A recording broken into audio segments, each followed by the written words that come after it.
of the official Arbroath FC podcast. As usual, to my right we've got Jamie Cadman. How are we doing, Jamie? Hello, mate. All good. To my left we've got the voice of reason, the Fermer. How are we doing, Fermer? All good, recovered for the weekend. And of course we've got the Gaffer's Gaffer. It's me, yeah. Chairman of the club, Mike Caird. Welcome aboard. How are you? Good evening, guys. All good, yeah. Welcome, mate. Delighted you could join us tonight. Pleasure.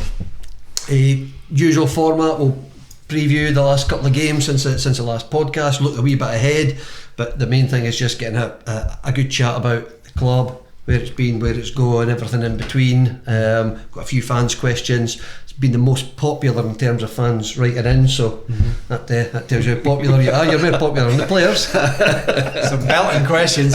Certainly more popular than us, anyway. I wouldn't be hard. So I suppose good news, bad news. The Ayr game was we've got the Ayr and the Inverness games to cover off. So Ayr game, obviously it's a defeat, but for me, all wasn't lost. I think I actually spoke to you about it, Mike. Yeah. Up until the penalty, for me, you would struggle to know who was the team that was top of the league and who was the other end. I think Ayr didn't show that they were top of the league at all. I think we started well. I mean, we just went 1-0 up in the first minute, to be fair. That would have changed the game. First half was nothing much in it. I agree with you. I didn't think Ayr looked good at all. Half time 0-0, but I think the second half, when they got the penalty, it just changed the game. And to be fair, far I was standing, it looked like a penalty. Couldn't argue with it. I heard it was a stone waller, yeah. Dickie what somebody else thought. Yeah, I think Hammy put his hands up and said. Even he went. You could just see as soon as it happened that. The frustration that I've done this here. But fair play to us. I thought after the penalty, I thought we were a much better team. I thought we attacked well. I thought we were really pushing and pressing. And I mean, their second goal was a breakaway. That's what's going to happen at that time. At that stage in the game, 1-0, 2-0, it makes no difference. Exactly, you had to go for it. So they broke away, 2-0. No the worst result. Well, obviously it's a defeat, but it's no the worst performance. We'll head at him, and I think there was one or two positives to come out for it, like so. Any star men for you? Lots of star men. Gaston again was good. We keep mentioning Gaston. Unfortunately, that's just the way our season is going. I actually like Scott Bitson but he obviously didn't see the full game out. But I think he was alright. Hammy until his penalty. I mean, even with the penalty, it was nothing he could do about it. That was one of the things. Hammy's had a great season as well. He's not done much wrong in any of the games, to be fair. So yeah, that would be it for me. What do you think, Mike, on that? I just thought it was unfortunate. The first goal was going to win it, wasn't it? And unfortunately, Hammy got suckered into the penalty. We tried to chase the game. I thought we played some good football. I thought Scott Allen in the middle was knocking it about. And Scott, as I say, Scott Bisney, was just unfortunate. He got injured. That's been the story of our season so far. There's big players missing. And Tom was missing. Big player, Mr. Consistent last year, and we can't get a settled 11. That's a problem. We mentioned this last week, didn't we? Well, last podcast, I said we're just not getting the breaks. No. Last year we did. Ayr's getting them this year, right. and we're not. Yeah. Do you think that's a fair point? It's a fair point. Ayr's got a great striker. The guy scoring the goals. The guy up front, great find there. And that's a difference. If you can get a goal scorer, we were lucky last year. Not lucky. We played some fantastic football, but we were lucky with the strikers we were in. With Newbley, who not an out-and-out striker, but certainly helped. Michael McKenna created so much space for others. That's exactly what he did. Right. Anton Dowd's come in. He'd been out the pitch at Falkirk. Come in, took a few games to get started. You heard the fans a wee bit of murmurings, but once you got going, once you got fit, scored some important goals. Goal come on, it was important. I think it was a goal just before Christmas here. Was a very important goal. Was it Morton or something? Can't remember. And then obviously Jack Hamilton come in, after the windows. So we're very lucky, very fortunate to have, which we can probably talk about later if you want to talk about the. I'm sure we will do that. Just while you've mentioned about bits and do and stuff like that, is there any update on some of the injuries that we've been having? I think we're not getting over the hump. We've obviously missed 4 players on Saturday. Hilly was missing. He was on the bench. He come on, so it looks like he's fit again. Talon's been unfortunate. I think he's had 3 knocks in the same area. When he thinks he's coming back, hopefully he'll train tonight. I'll speak to Dick later on. And Scott, I think, of precaution last week, he didn't train all week, and I think he just needed another week, hopefully. So he should be back. Scott Stewart could be 2 or 3 weeks away. His foot injury hasn't healed. So, and he's frustrated. Spoke to him on Saturday. They travelled on Saturday, and they were really frustrated that they're not getting a game. It's because of injuries, but we'll battle on. That's all you can do. And the guys come in, I've got to take the shirt. That's it. Well, speaking about battling on and boys that have taken the shirt, for me, a really good battling performance on Saturday. First half wasn't great, second half much better. Delighted that Shanks got his goal. That'll give him a wee boost. Was written in the stars that he would, to be fair. It's been built up. You see, I think that's what he did. I've been moaning this season about his punting that ball up. So he did it well. He looked at it and he just kenned what he was doing with it. I think if you've heard the GoPro, you hear Dale Hilson shouting at the side going chunks. But he took it really well, and look what it meant to him. So the goal done. That was pretty much it. We battled away that game as well. I thought we were unlucky again. We kept pushing, and I feel we were unlucky not to come away with 3 points. Carly will be thinking the same probably, but I think we weren't that bad, and just a wee bit unfortunate. Last 10-15 minutes, I mentioned it earlier on, they're bordering on an onslaught by us, just couldn't quite get it. And we're all fans. You're the chairman of the club, but you're a fan at heart 100%, as well, Mike. 100%. I thought, the last 10-15 minutes with a number of corners, we just got an end of one of them. Dylan Tate unlucky, he waltzed his way into the box. I think it was blocked. I don't know if the keeper blocked it or the defender blocked it. I think it was a defender, to be fair. Just not quite there. But I was heartened that after they scored, that we fought back and scored. Because some people have got their heads down a wee bit, because that's another unfortunate goal we've lost. But we fought and got back into the game, and certainly I think we're finished stronger anyway. Without a doubt, we were a stronger finishing team. What kind of emotions do we know what it's like as fans? You've got the fan hat and you've got the chairman hat. What sort of emotions do you go through when you're at the back end of a game like that, when it's chance after chance? You must be up, down, and they're exactly the same as a fan. I've been a supporter all my life since 5-year-old. Stood in the terrace at this end with my dad. And I'm a supporter. You've kind of got to remain calm in the director's box as best you can. I had my head in my hands a couple of times when they went up the park, and a couple of free headers and Gaston saved. But no, I was delighted. I usually ask Gary Carlin how many minutes to go if we're winning, or and that stopwatch seems to take ages to get up to the 90th minute, and it's usually 93 minutes by the time you put songs. Has there ever been an incident where you have lost it and you've sort of gone, oh no? You thought I should have done that. Occasionally a shout, but it's just frustration. This season's been frustrated. A couple of times I've had a rant and a shout, and but it's just emotions there. You want every the supporters we've got out there. They're all willing us to win, and you kind of, I'm the chairman. I want to even more so for everybody. They've seen the joys in the faces last year. Of what we did last year, and the fans are coming back in numbers this year. You just want to will us again to do better things, and listen, still early days yet, but we need to get back on track. A home win next week would certainly, or this week would certainly help us. Fair to say it's Cove at home. We can't deny it's an important game. It's definitely a 6-pointer. I would say. I think what makes it more so is they're in the same boat as us, part-time club. They've just come up. They're trying to show everybody what they're about. They're probably, to be fair to them, they're probably doing a wee bit of what we did the first couple of seasons. They're pushing up and trying it. They're no mugs. They play good football when they win till. And I think we have to put. I hate using the word 6-pointer, but we have to put a performance in and get something out of that game, because they'll run away with it. Is it more important to win or more important not to lose?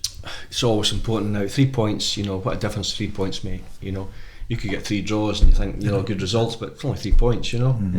So yeah, I think it's not crucial, but we're coming on a wee bit of form. We haven't been poor this season. I kind of think we've lost one game by 4 goals against Dundee. I think it was.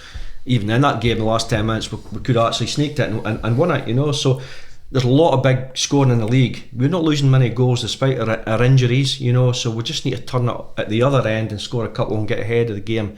and we're all trying, to do that. Just string 3 games together, you just climb that league, no problem. Got Morton, Yeah. I think we went down to Morton, and Morton that day we thought they were going to be relegation candidates with us, possibly, because it was early days at the time, but they knocked a run together and look where they are, so there's no reason why we can't do it. The thing is, it's for me anyway, it's such a topsy-turvy league that, I know we said it last time, almost any team can beat any team, and Definitely. 2 or 3 wins can be even just the game on Saturday there, it's no our team, but I'm looking at the scores going, Partick's 2-0 up, and then as I'm walking out I'm going, it's 3-2. You need it, but I think this time we do, to keep the, that's a good result we had on Saturday, a good performance on Saturday, second half, and Mike was saying we've been a bit unlucky and we've not been bad.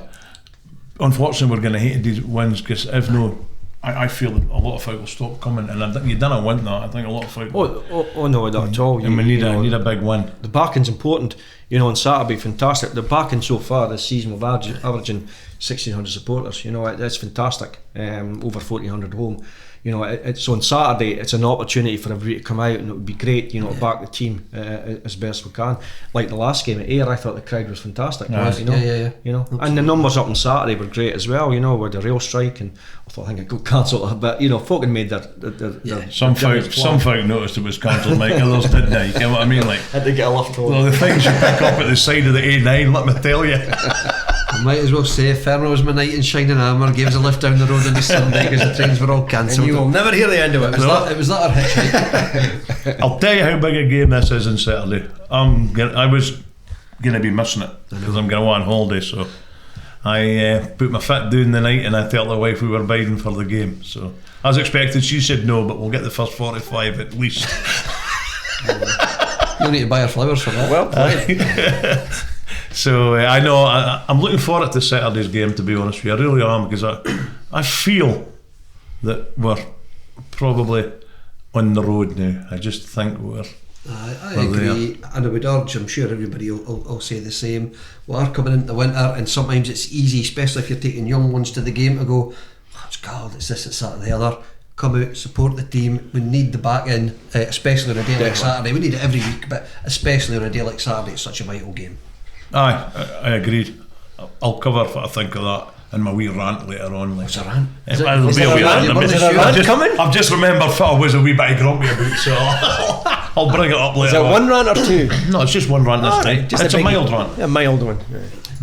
Would you say, this is probably for you, Mike, more than us, because we've had our piece over this in the past, but would you say that the results might have not gone our way, but the performances haven't been as bad? I think we've deserved more than what we've got so far. It's back to that great run, and we got all the lot going last season and just not getting the breaks. That's right, but in saying that, as Alan says, you've got to win games. There's no hard luck stories. There's a lot of teams that's relegated, that's played well all season, got relegated, so we're determined that not to happen. We've got to turn draws into victories. We're determined to do it. We've got a few games left and we'll be almost at the halfway stage. So the old adage, 10 points per quarter, we haven't got that yet, so I think we need that. The teams above us are winning games that don't expect it, so we need to pick up points. We need to start winning, and it's crucial, and there's nobody more determined than Dick and Ian and the management team to do that. And they don't, and I'm not saying this to make light of it, so when I say this I mean it, but they don't seem, not concerns maybe the wrong word, but they've got this sense of calm about them that they go, no, we've got they're very experienced in it. As a manager though, no matter what line of business you're in, as a manager you've got to show that. You might be inwardly panicking, boiling, whatever, but as a manager you've got to give this confidence, and remember they're picking the team, so if they start giving the bad low vibes, that doesn't take long and it spreads down. So I think it's normal for them to appear calm.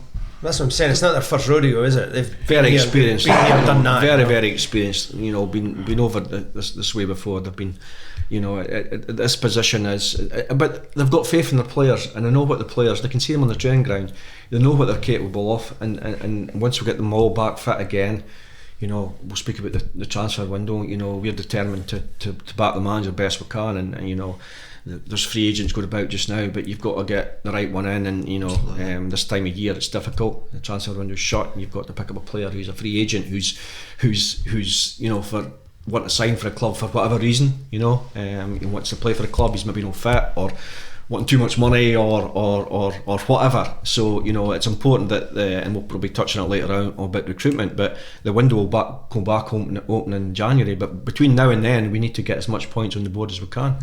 I think we've got Cove and we've got Morton at home, and then we've got hard games away to Wraith, well, Partick Thistle, Wraith, and Partick away, you know. So you know, these are 4 games that you've got to get something out of, definitely. Do you think the cup game coming in the middle is a good thing or a bad thing, Mike? Who knows? It's only a good thing if you win before and after it. It's a confidence builder, isn't it? Or in the cup. Yeah, listen, the cups takes care of itself. You know, we're away at Fraserburgh. I think it's a number of years we've been to Fraserburgh. I think I've been up there and when I was on the board, and I'm sure we won that day in the Scottish Cup.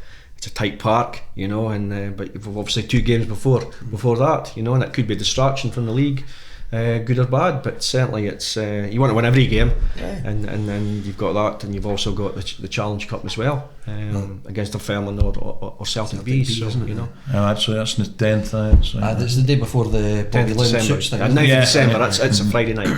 It's been changed. It's Friday night. Changed to Friday night. Yeah. Mm-hmm. Oh, it's just as well you tell me that, because I've got hospitality booked at the townhouse. Don't quote me about that, but I'm sure it is. Somebody else had mentioned something today about that, so that'll be why it was like. So as I said, hospitality at the townhouse. That's that meal. You sponsored by them. I was just about to say, what's going on here? I'm hanging out with G to get my money back. You want 3 cocktails or something? You mentioned about signings, things like that, and before we look at December, it's looking back, and it's probably to help explain to a lot of people that will look. There has been, I suppose, frustrations around, we've not got this player, we've not got that type of player, and this, that, and the other. But for me, we're fishing in a different pond now. You know, before we were up against with budgets and things like that, the East Fives and different things. Now we're fighting against teams like Dundee that are proper full-time, you know, SPL type teams with different levels of budgets. It must be hard to get the types of players that you want in. This season has been particularly difficult, and I'll certainly not be the only one that's saying that. There's a lot of other clubs that are saying that. There isn't a lot of strikers going about. We'll speak about strikers. You know, ultimately everybody's looking for a striker. You know, as I touched on, we were very fortunate last season. None of them are available this year. Jack Hamilton's went to Hartlepool. You know, noticed he scored his first goal at the weekend there. So, but it's been very difficult. I don't know what it is. I know this year obviously there's 5 sub-Euro in the Premier League, maybe 5 from 9, you know, so maybe is that an extra couple of players that each team's carrying? Yeah. So is that an extra 24 players that someone may have went out on loan, some haven't? We're pinned on hoping getting loan players, and you know, they just fell through. The loan players we're looking at would have certainly replaced what we had last year, but for whatever reason their teams, you know, have kept them. That may change in the window. But I think we pinned our hopes on that. We're obviously wind our net and look down south. You know, other teams have been successful. You know, Livingston were 6, we'll get Newbley down last year. So yeah, and we brought in 3 or 4 there. We obviously got not striker, but we've got Oakley from Birmingham. We've got a good relationship with there now. They're a quality team, you know, and they should have quality players. And I think it's proven that. You know, because there's not a lot of loan players in Scotland. So I think we picked up him, and obviously it's difficult. I'm not making excuses. You know, we'll support the manager with whatever he does in his recruitment. You know, obviously we're changing the recruitment policy a wee bit just now to widen our net. We brought in Barry Sellers, you know, his team of scouts, you know, Craig Ireland and Brian Ferguson, who are looking at, I think last week they'll probably looked at about half a dozen games. You know, it's their first week to start it. You know, it's looking at, you know, like League 1, League 2, you know, and the Championship, and also the Premier League, you know, some of the younger boys that possibly could come out. So we're widening that, you know, as well as recommendations from down south. Spend a bit of time looking at them. Ian and Dick are very busy. They're focusing on their team. I think Ian has possibly said that he spent a lot of time trying to get players in, you know, during the window, and maybe to the detriment of, you know, spending a lot of time on the coaching, because you only get, you know, 2 nights a week we're training, you know. So yeah, it's difficult. No excuses. You know, we need to get better. We need to make the right signings. It's crucial at the window that we kick on. So you know, that's where we are. But in the pool that you're in, there's no stone unturned, really, is there? You're trying your best, so you can't. I know. I think, you know, you're not on a winner with most fans, a lot of fans, but you know, it's good to hear. 30 odd names that Ian has looked at and spoke about. I know. I'll throw it back as I name out there that. You mention a name that you thought about, and we'll probably say. Well, Newbley's not doing very well just now. No, he's struggling. No, we didn't quite get him back. But, you know, we have for every day we've had, there's a reason why we couldn't get them in or whatever. And that's frustrating for the management. I mean, imagine how that is. You think you're getting somebody, and then you built and then whatever happens. How long do you leave it? Because some of these loan players don't come out until the season's already started. You know. So it's Hancock, Mason Hancock. Obviously, he played in the Aberdeen games in the cup, so we got him late. You know, so a lot of these clubs don't let players out until it's the last minute, and you know you can't wait in the last minute. So you've got to look at it. It's not easy, and it hasn't quite worked. You know, up front. Early on just now, but we've got a great, you know, there's obviously a great goal on Saturday, you know, so Kieran's back, you know, he's confident, you know, putting a hard shift, you know, he's had a big step, he's jumped up at least three leagues, you know, he's got a lot going in the Highland League, but you know, we're in the Championship now, we're not first of our League 1-2 clubs, so, and he's one for the future, so yeah, I'm high hopes him. You mentioned Barry coming into the club. It's a brilliant sign. He's obviously got the club at heart. He's played for the club. His dad's played for the club. Exactly. He's been a captain of the club. Has he been tasked with any particular area? Well, everybody's going to want to know about strikers, and we're not asking names, but has he been asked to pick positions and look for anything specific? No, we're looking long term. You know, we need to. You know, I think I mentioned the window's important, but also, you know, get for next season. You know, look at players that are coming out of contract, players that might want to move on, players in areas that we might want to target, you know. So obviously Ian and Dick spoke to the board and spoke to me, and they were very, very keen to bring someone in. You know, it was Ian's suggestion and Dick's suggestion that Barry was there. I knew Barry.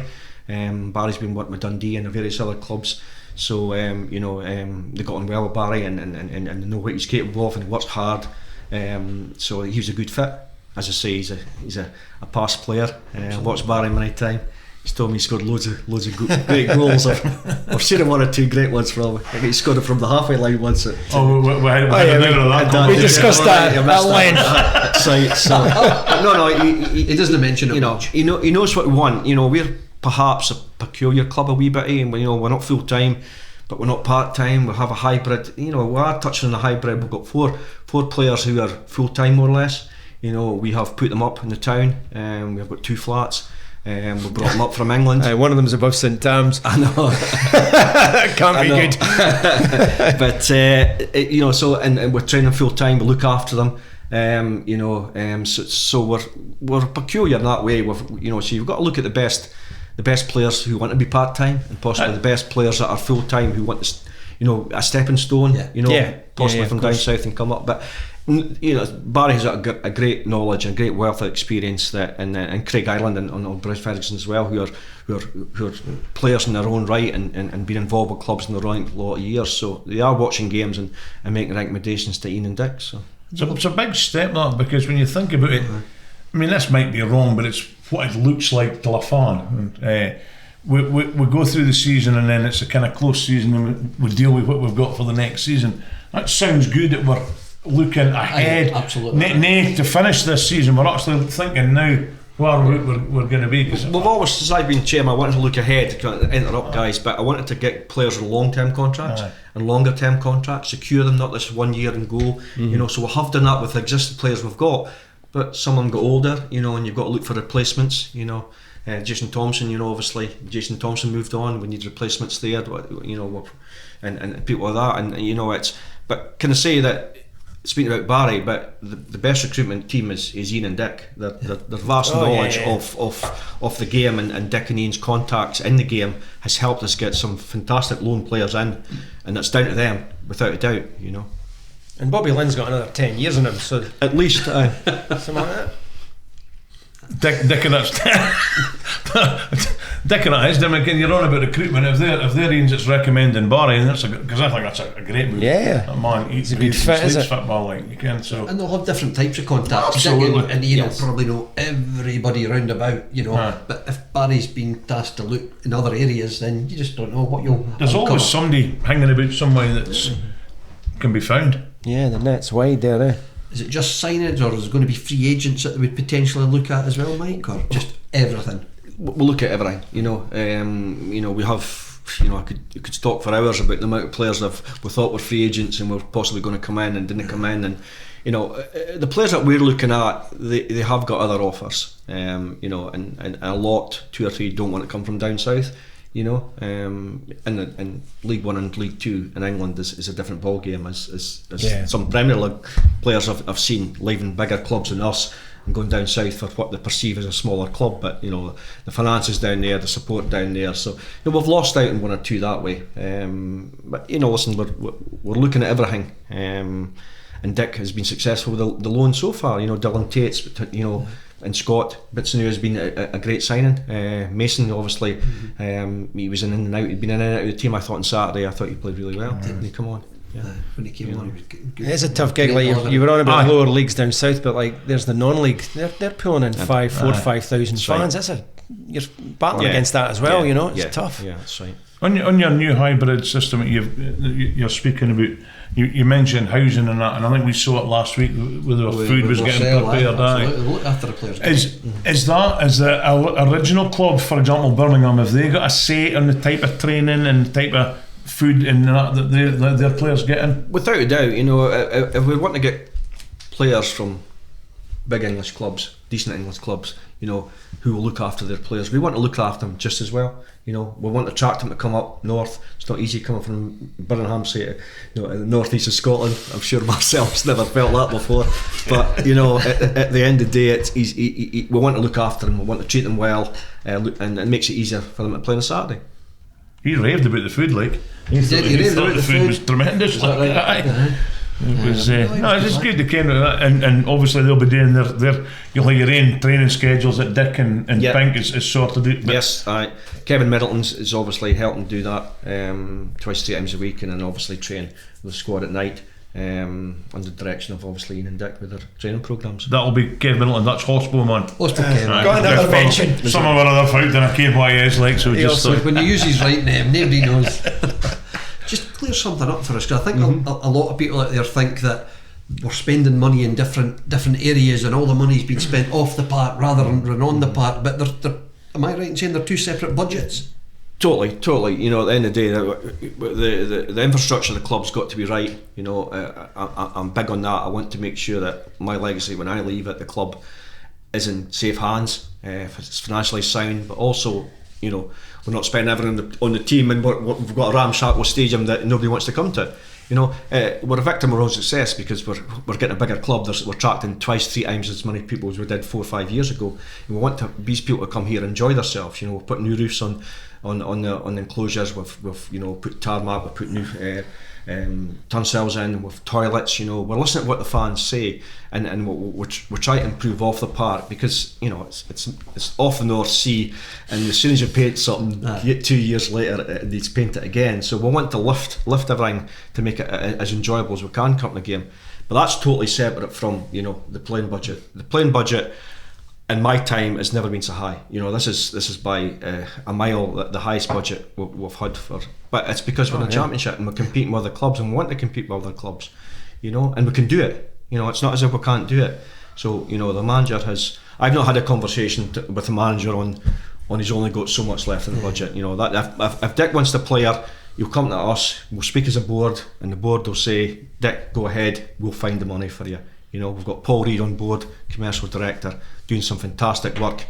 You know, we're waiting to announce another sponsor coming in. You know, so you know, we'll help the manager, as we always have, to bring the best players at the club we can. Yeah. And the fans coming in helps the revenue, which helps get better players 100%, and things like that as well. 100%. That's why we need them to keep coming. 100%. Buying a season ticket is amazing. You know, the hospitality. You know, it all. You know, I hear people say that, you know, you're doing nights out at the club nights and things like that, and we need that. We need not just a Saturday. We need 7 days a week at the club. We need to look at as many events as we can at the club, because all that money coming in, merchandise as well, all comes in. It ultimately goes in the park or improves the infrastructure of the club. I think that's a good thing. I know that actually one of the companies I work for, we're coming in here for one of the days, and again, the McDermott Park used to do it all the time, and it was always a good venue. And as Mike's saying, it's good to. You've got to keep everything going 7 days a week now. You can't just rely on punters through the door on a Saturday afternoon. If you want to be that professional on the park, you've got to be that professional off the park to get the money into. And also players, although they're coming to play football, they like a good environment round about them. And that, as Mike says, they're needing to come into a decent stadium. They're needing to come in a nice wee door instead of a battered old turnstile door like you can. So we want to treat everybody right, and we want to support us as well as the players and attract people to the club, sell the club. It's because it's difficult to get a player up here sometimes, but you can show what we've done. Last year we showed what we've done. We were national news, so people know about Arbroath Football Club. So it's easier to attract players, but we'll continue doing that. And away fans is loving it. The away fans that I speak to when we're seeing them in the pub and that, they're loving all the improvements. Arbroath's top of the list when it's for an away day. They're loving it. Steak and everybody says that. Steak and black pudding pie. Football come. Well, that's when Twitter, Pie and Bovril, I think had that last year as well, wasn't it? And Arbroath always comes out top. But that's what you're wanting.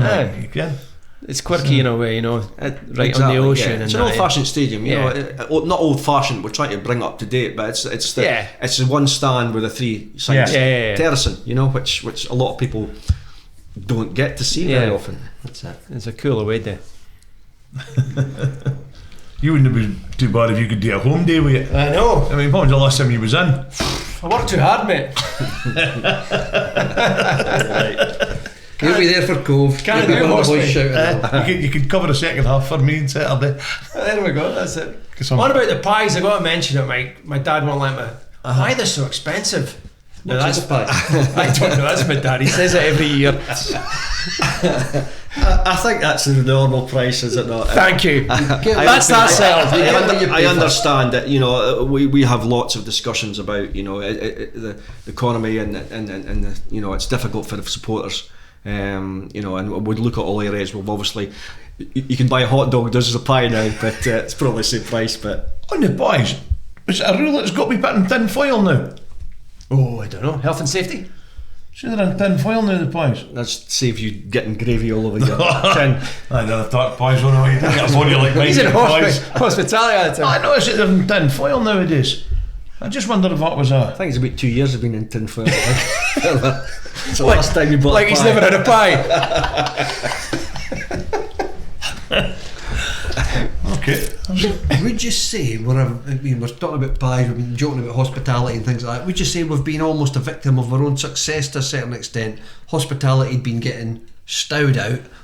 It's that popular. People are now kind of not going the other way, but going, it's too busy, I can't get to the toilet, I can't get this and that and the other. Do you think we're a victim of our own success? It's difficult, at the end of the day, we don't want to let anybody down. We want to, as many people in as we want, and we don't like turning people down. We've got the two venues, and the Champions Lounge down the stairs, slightly quiet and certainly more sedate, possibly. Fermer's not there. Not the day we were there. That must be the one that Kev goes to then. The sedate. But yeah, you're right. It's difficult, but there's still one or two places available. So if you absolutely get your bookings in. There we go. Absolutely. I'm always available if you're looking for a table guest. For free. No, we're not. No. What would be the one thing that hasn't been changed yet that you would still like to have changed? Whether more off the park stuff than probably on the park, because that's not your job to pick the players. No. As I say, as chairman, you want to keep growing the club. We put a fan survey recently, and thanks to the 250, I think it was, season ticket holders and supporters who replied, We want to hear people's views. You know, it's not just what we want to do. You know, it's what the supporters want, what they listen to. You know, so I asked a wide ranging number of questions, and in general, the supporters are very happy with what we do, even the price of the pies. So, you know, my dad's wrong there, by the way. But no, in all seriousness, so that supporters in general are happy. There was obviously, you know, about the toilets, so we obviously took care of that, you know, and we've done a lot of modernisation. You know, we've just got to stand still, I think, because we're almost there. You know, the stand roof, you know, that's another thing that probably needs done in the future. That's the only enclosure we're having re-roofed. You know, when the ball hits the roof, there's a wee bit of rust comes down on your head. It's the same colour as my hair, it's fine. But you know, just continue improving. You know, we've got that gap site. You know, and we asked the fans' view on the site. For those who don't know, you know, rather than build the complete wall, because we've got an idea. You know, we could have a venue on the edge of the ground. You know, so rather than build the wall, knock it down, we left that spare. Yep. And, you know, a nice mural up there, and we've asked the fans' views about what they want, and there's ranging from a cafe, a bar, a museum, you know, a someplace to go, and so that's areas we can look at as well. We haven't firmed up what we're going to do, and it's all down to finance, and you know, it's important to stay in the championship without a doubt. That helps the finance greatly. So that's one of the areas that I would like to, as a legacy, before I shuffle and retire off, you know, to do some of these things as well. So but continual improvement. We'll listen to the fans. We want to listen to the fans and see what they say. But ultimately, we need a team in the park to do that. Yeah. You know, I'm not underestimating that at all. It makes it a lot easier to achieve the things we have achieved so far. We're having a fantastic support, and also the team in the park. You keep mentioning your legacy and when you leave. Am I missing something here, mate? I'm bigger in the paddock. Listen, I'm not here forever. A young lad. Move on. That's a bad like. But no, I think things are going well. We've not mentioned the floodlights. That'd be another big thing right, that's happened as well. Yeah. That sort of future-proofs us to a certain extent as well, doesn't it? Correct. Yeah. For those who don't know, we need to have a certain lux level, and we just dipped below that lux level the last year. You know, it's halogen bulbs, but now it's LED bulbs, and they're future-proofing for the next 10 years. So the company come in and did it, and made a fantastic job, and I think folk were on about how bright it was, so hopefully that's an improvement. Oh, aye. In the media room, I know a lot of the fans were going to cover this, but I'll just cover it now. Absolutely, get in. I mean, we've seen it, so we've got the bit where the TV area is. That's a lovely press bit they've got down there, with the perspex and all hanging out, the ports and that. We've got the media room. We were on about it, Mike said, how accessible is the club for people to come and view it? Without a doubt, anybody, you know, the club's open 7 days a week. You know, there's so many people come past the club and come in and have a look. If I'm there, or Louise is there, or Paul, or any of the guys are there, we'll show you around. We're proud of this club. I'm proud of the club. You know, I'd like visitors to see the club. I like them to show them around. So yes, you know, we did last year. We haven't had it due to COVID, obviously. We used to have a fans day earlier on the season, and we used to show people around at the time, get the fans in. It was difficult last couple of years. We haven't done that, but listen, it's a great idea. You know, it's maybe worth having an open evening or an open day. Show people around. That's a great idea. So that's official. You just chap on the door and you get shown around. Show it around. Aye, there you go. There's a community club for you. If there's somebody there, you know, we're proud of the club. We like to show somebody around. There's no. You know, it's not the first time you know there's a visitor come up. It's amazing the amount of visitors who come up from down south and just happen to pop in for a smoky and a look at the stadium. Closest ground in Europe to the sea or something, isn't it? Yeah. So. But it's great they're coming up today. I mean, Mike says a smoky and pop in to see Arbroath football grounds. Tells its own story. I just wanted to touch on, we obviously put the segregation as well. You know, we've got the extra segregation in there. We thought long and hard about that, and with temporary segregation it didn't quite work, you know, so we invested and put the permanent segregation, so it's, you know, we can mix and match, you know, if it's a big game and, you know, we'll give half the ground away to visiting supporters, we can go back to the halfway line, but in general terms, each week now, we're going to at least go to the corner as best we can, you know. Unfortunately, it's a nature of success. We've got to have segregation. The majority of games we do anyway. Just the very fact it is. Seems to be quite a popular area with the new young ultras. Yeah, keep you and busy. Going to just touch on that. While it's great to see the supporters being so lively and making so much noise and supporting the club, it's fantastic. There is one or two minor incidents we've had, and we need to stamp that out. You know, coin throwing, missile throwing, sectarian, you know, chants. No place in any stadium, you know. Sectarian, is that? Yeah, there's a bit. Yeah. We listen. We were as we try to push. We're a community club. A lot of young fans come to this club. We certainly don't want to hear some of that. And I say it's a majority, a minority. I'm not making the majority of fans are fantastic and they get behind the club, but like every club, there's always one or two elements who maybe let themselves down and the club down. Yeah, that's all I want to say on that. No, yeah, 100% agree. There's so many kids coming. Shouldn't be in any ground. So yeah. There's a way to support your club, and you've got to do it the right way. I still love the togetherness thing, and that. Well, that's right. Doesn't it? You know, we'll have to all be in this together. Community trust is there with us. You've got fan zones, you know. Yes, it's one of the things that's close to my heart, obviously. But the fact even they're in the building now, there's a real more cohesiveness around. Yes, you know, people thought that it was just seating and almost in some instances think we're different things, but the community trust and the club are. That's right. You need to bring them closer and work together. Because they're bringing so many improvements into the town. It's a great thing for the youngsters. I don't think you can do enough for them. It's you came here. I like to support it, and it's good to see them doing it. And that's what helps bring the next generation of fans in. Correct. Obviously, last season helped with all that, but they're staying. You know, they're still coming. Like I say, many times we spoke about it's brilliant. You can't walk up the street now without seeing somebody with a hoodie, a rucksack, a body warmer, or whatever it happens to be. That's right. And you know, it's Arbroath. In the winter it'll be even more because the Tammies and everything will be on now as well. We're just round the corner for that. Nice call. Okay. Fans questions, Fermer. I know we've got some fans questions. Oh well, I suppose I'll start with my pals. Batter one out. Let's get them. Let's get them on. This is for Colin Beattie. I'm ready for this. So Colin, this might be to do with his height. He's a wee bit taller than your average fan. He says, why have the ends been switched this season? It's harder to see the game at the harbour end when the sun's in your eyes. And that's for Colin Beattie, ex-counting. 9 letters. We'll probably not see the sun for another 3 months or 4 months anyway. Exactly. It'll be the rain in his eyes, but that's it. In all seriousness, it is something that I want to touch on. You know, I think I mentioned back. I used to stand at the Pleasureland end when I was a wee laddie, and that was the traditional Arbroath end.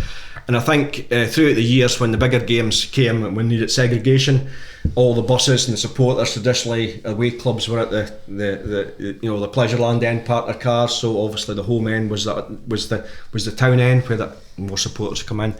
I think during COVID we swapped it round for red zones and stuff like that.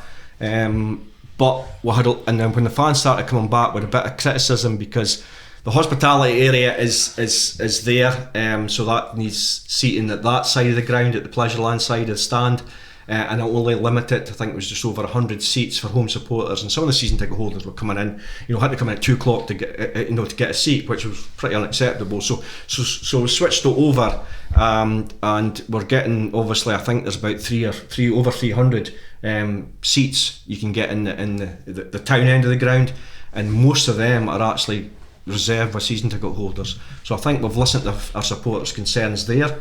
I understand traditionally, they were at the opposite end. As I said, we spoke about the segregation, move it as far up as we can, to allow the fans to get behind the team. It's important for me for the fans to get as close to the team as each half as they can, yet allowing a safe zone as well, plus enough room for visiting supporters.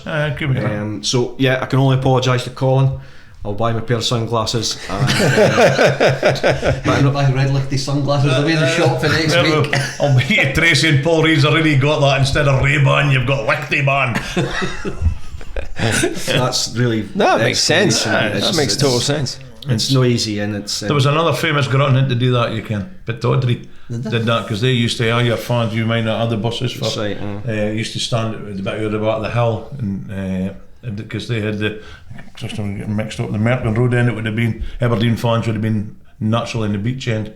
Right. So anyway, it's a good story. I'm full of them. I believe it. It's true. I know it is. They used to hit on. Right, new question. We'll go with Gordon Gall, will we? We'll pick kids out the hat. Gordon said, over the past few seasons we've signed players like Patterson, Shanks, they've been referred to more as development players by certain people, not necessarily yourself or the management. The club's got no youth development side for these players to play in and work towards to make the first team, and kind of wasting their time on the bench or out on loan. Given it's a long question, given the financial stability we're in, will the club be looking to establish a youth or a development side along with the coaching team to allow the local players that have either been released by full-time clubs a chance to make it and try and forge a career? He goes on to say that the lack of SPFL funding doesn't seem to hinder other part-time clubs. Is there anything that is in the mix there? In the short term, an easy answer, or the answer he probably won't like, is probably not just now. I think a lot of these smaller part-time clubs who have the youth system have got a great advantage of having a 3 or a 4G pitch. That's a catalyst. That's an area. It's a lot easier to play 2 or 3 games a day if you've got the facilities. And good facilities. I think I'm in Trosh, and people like that. It's we haven't got these facilities at present just now, and it's a lot harder to attract decent facilities for kids to play on, because they have got to reach a certain standard to play on these. You can't just play in a public park, So that's and it's got to be supported as well. You've got to have youth development officers. You've got to have the coaches suitably trained. You've got to have first aid. You've got to have doctors there or physios there. It's a big undertaking, and at present, mainly due to the fact that we haven't got a 4G or a 3G, and I'm not advocating that we rip up Gayfield and do that at 1 minute. It's not something we're looking at just now. But what I can say is we want to pick up the best players, young players that we can play in the championships. Not every young player that can play in the championship either, as we'll probably find this year as well. It's harder. It's a big, hard league. So we're still a scouting system, a recruitment system. We'll look at the best young players we can and bring them in, and there's no barrier to them if they're old enough or big enough or strong enough or skillful enough. They will find a way in the championship. Good enough, you're old enough. One of them. Exactly right. Aye, so as I said, we've got a question for Adam Martin. He did write in, and so you've already answered the question, Mike, but we'll just read it out. Adam said, with a below par start to the season, are we looking to recruit more players in the January window? Without a doubt, we're always looking to recruit players. January notoriously isn't the greatest time to recruit players. But although we've been lucky in the past getting loan players, and there is players out there, so definitely, without a doubt, the finances are available. The will's there from the management team to keep improving the club, keep getting better players in, and certainly with the back on the board, we'll do what we can for them, definitely. So that's like that. I'm nipping out to Turkey for a wee while in January. I could maybe have a wee scout about if the club's willing to pay my travel. Good luck. I'll speak to Barry. It comes out in the podcast all the time about him gallivanting around the world. On that note, you be careful, because we can't. It's difficult to bring in players from out with Britain unless they've got a passport, or because we're obviously Brexit. We're out there. Of course, Europe. Actually, so that's a good question. I recruit 800 folk a year. Well, at least you get a visa. I know. Not for a professional player, unfortunately. Joe, right back, berry picker. Are there ramifications of Brexit for a football club like us? Yeah, you've got to have a licence, and Fermer know that, because obviously at his work he will have whatever the licence is called, work permit. Plus there's a point system. And Gary Callum could spend all day talking about this point system. You've got to, obviously, before you can get a player in, you've got to improve the club. You've got to reach so many points.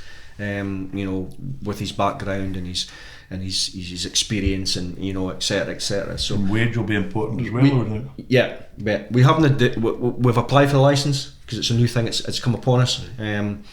So we'll hopefully we're waiting to get audited, and hopefully we'll get this licence, and then after that we'll be looking at if there's a player that's available that we can get in, that we'll be trying to attract players that way if need be. But it isn't any avenue. I'm not saying we're going for overseas players. I'm not saying that at all. But it opens avenues up if we can. We don't want to be stuck with not having a licence for that. I think in the press was it Wraith Rovers had a problem getting the big guy in. He was weeks before they got. Even Dundee United had problems getting players in. So it's not a given, and it's not automatic. So Wraith haven't done well in their recruitment recently, have they? I know. Well, one of the things we do as a podcast, and I'm not suggesting for a minute that you'll join in on this, but feel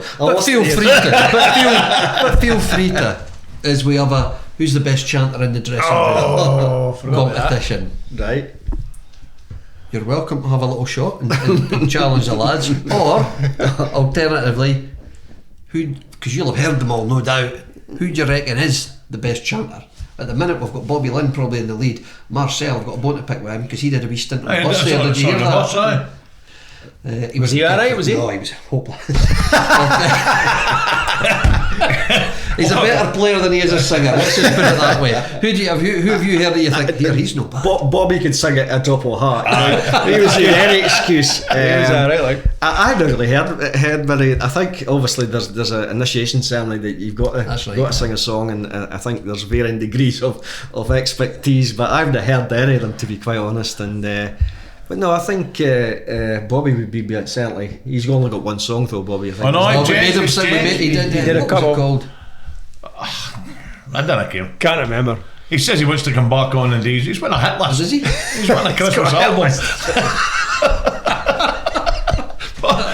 Bobby Lynn does Bing Crosby or something. We're at the wrapping up stage. Right. Cannot thank you enough for coming on, first of all. Delighted. We always finish with a little penalty shootout quiz. 5 questions, just like you would with a penalty shootout. What's the high score? Is it 4 out of 5 so far? If I got 4. Did Bobby not get 4? No, Bobby couldn't even name 5 boys to go out for a pint. No pressure. Anyway, over to Jamie for the quiz. And we'll finish up with Farmer's Rant. The rant's coming. Right, Mike, so some Arbroath historical questions. No pressure. Well, no, there's one or two. And then there's some that you might know yourself. Anyway, your hero in your playing days was Charlie Nicholas. You even got your hair cut like him. And you were called Charlie for a while, apparently. What was the size of Charlie's Fitbit bits? He'd be a big lad, probably, but size 10. He was a size 5. Was he? You're joking. Nicholas. He was a size 5 Fitbit bits. There you go. Totally wee feet. Did he? Aye. Your wife's a size 5. She's a size 9. She's massive. Mastermind, it's not. In 1982, Ian Stewart, who took over from the legendary Albert Henderson, was sacked. Ian Stewart was sacked and replaced by who? That's a blast for the past. Ian Stewart, who was John Young was around about that time, possibly. He was, but the guy was George Fleming. George Fleming, that's right. You remember him? There's a few around about that time. There was a few. I believe Charlie Nicholas. There was a few. Size 5. Sure, he's not just got that. Like, you just made that up. That's true. In 1959, so we'll go back a bit further. So. Arbroath had the UK's top scorer in that season with 52 goals in all comps, league and cup. That was Davies. Who was it? Davieson. Very friendly with his son Craig. Yeah. So, and Dave actually still comes to the games. He does. Yeah. Craig brings him along occasionally, and it's great to see him catch up. There's a pair of Dave's boots actually in the boardroom in the trophy cabinet. He was a scout for Arbroath at one point, wasn't he? Did he scout about a wee bit? Dave was a trainer at the club, and his dad was a scout at the club. If you're ever in the boardroom and see his boots, you'll tell that they wouldn't get to wear them now. They're actually now you mention it, I've seen them. I know they're no size 5, no. Now you had a history in the gas industry, didn't you? I did that, yes. Right. What's the formula for converting a gas meter cube reading to kilowatt hours? I've not a clue. Jesus. I would have done it on my apprenticeship in 1979. See, that's permanent now with the fuel bills and that. It is. Folks need to care how to get it past the meter. We'll name it. Sorry about that one. We'll miss that one. So what's he got so far? He's got nothing. He's got 1. Right, your last one. This isn't really a question, but you were centre forward for Arbroath Harp. I certainly played up front in the glory days. That's right. Name the best elite 11 Arbroath Harp in your era. For goodness sake! I know. Who would you pick? Give me a chance. Certainly wouldn't be Si Webster anyway. Oh, there we go. Well, that's fine. That's just got that in there. Exactly. I know. That's enough to give him 5 out of 5. To be honest. The goal is Bonus bound to be points. Davy Waddle, surely. Did he Dave, play no, goal? Dave didn't play for the Heart. No, I played at the school with Dave Waddle. Davy Dunno played at the school with Davy Dunno. He was a great player. He was a good Arbroath player, and he's obviously in the community trust. Was Mike Caird goals at the Heart? Mike Caird was in goals. Was he a coach here as He was well? coach here and he worked in the office. Mike's a great guy. Yeah. There's a lot of who's Brian Caird. There's a lot of guys. Brian was a forward. Brian Clark. You know. Depth. Gordon Craig. There was a whole heap of guys that played for me for lots of years. You know, I was at the Heart. And How good were you, Mike? not very good. No. Would you have yourself in the All-Star 11? No, definitely not. No. No. What was, if you were a forward, what was your record goals in a season? I can't mind. The Heart, we didn't count the goals at the time. No. Well, Si said he laid them all on for you. No, it's not. As a tricky winger. I played for the second team. I was also. Well, I'm going to give chairman's bonus points. So 5 yeah. out of 5. 5 out of 5. You have to, you have to. Absolutely. For Slayton side twice. I know everybody's on the edge of their seat to know whether you're going rant or loving, Fermer. No, I'm going rant, but it's not a big rant. All right, I'm just folk can do what they like with their money, but I cannot understand how you buy a season ticket or you pay money to come into the game and then bugger off 5 minutes before the end of the game because your team's getting beat 2-0. Now the bit for me that riles me a wee bit about that is where Arbroath moans about what the club's doing and we've done this and we've done that and we're doing this one. They players pick up that feeling. There's can't be nothing worse as a player than getting up the line and looking and it used to be full empty because everybody's out the door. I understand that I used to date in Alden Day to go on catch their bus and that, but it's Gayfield. Okay? It's not a big job to get home. I just didn't like to see folk leaving the ground in droves before the end of the game because I genuinely think it pits a player off. But that's it's not even a rant, that's just an observation. I was left standing myself the other week and I didn't have BO. And yet the terrace still looked full. It was still in the room. I gave up that tonight, mate. The maroon wall never moved. I'll tell you sorry, next time he's walking here Fermer, let's see what I want to give the last word to Mike and I'd like to say thank you so much for coming on, but any message you want to send to fans from yourself? Listen, thanks for having me tonight. It's absolutely great to get a chance. It'd be great to get Ian or Dick on as well. You know, I'm sure Love to have them Ian's on. keen to have a fans a discussion, can ask some of these questions about players to Ian or Dick. I just say keep supporting the club. It's been a fantastic 5 or 6 years with Dick in charge. We've had a setback this year. Last year was so fantastic. You know, at the end of the day, we were so close to almost doing something. And then maybe we're victims of our own success this year. Staying in the championship this year would be, you know, that's not being negative. You know, I think every year we should look at staying in the championship and then build on like we did last year. So I think we just want everybody to come out, support the club, trust us with what we're doing. You know, we're trying to take this club forward. We've had a hiccup this last few months. But it's no further want to try and we'll continue to try and make everybody proud of the town and the club, you know. So Thank you very that's all much. I can say. It's been a pleasure. Cheers, Mike. Enjoying it. Jamie, anything left from you? No, it's great, Mike. Wish you all the best. Thanks for the questions, Jamie. No, really cool. He's a heads up. I've got the right. Fermer? No, just thanks everybody for listening and enjoyed it. And Mike, thanks for coming along. Delighted. Mike, thanks for taking the time. Everyone, get yourself down here on Saturday. Good night, God bless. We'll see you then.